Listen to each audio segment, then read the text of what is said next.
yung ating bagong pagawang tarpaulin dito sa main church, Purihin si Yahweh. Ayan na. Yadhi wow.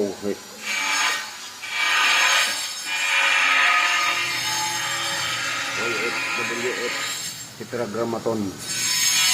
Palagay na po yung Hebreo dito. Okay. Ingat.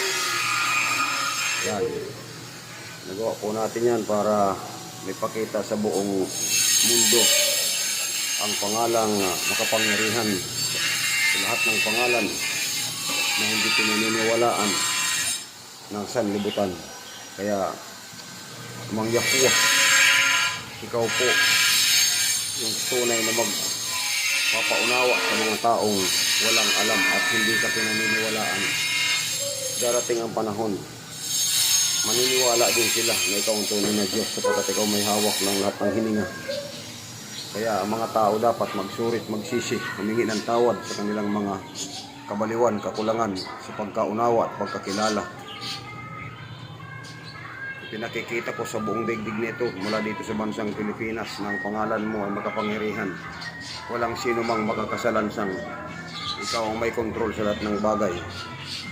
Kaya pinapasalamatan kita at pinapupurihan. Ikaw ang Diyos ang makapangyarihan sa lahat.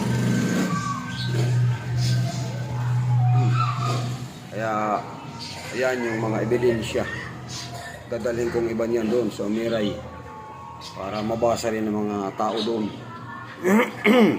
Dito yan sa Purihin si Yahuwah, yan pa. Yan.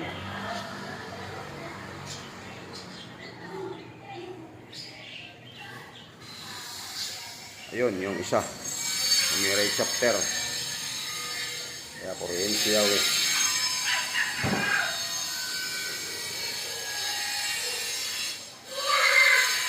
Lapdok. Ayan.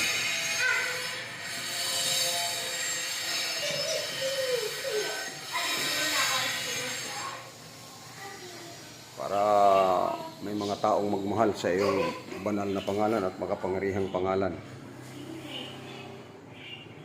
So, yan po. Dito sa Min. No? Kakubli po lahat yan.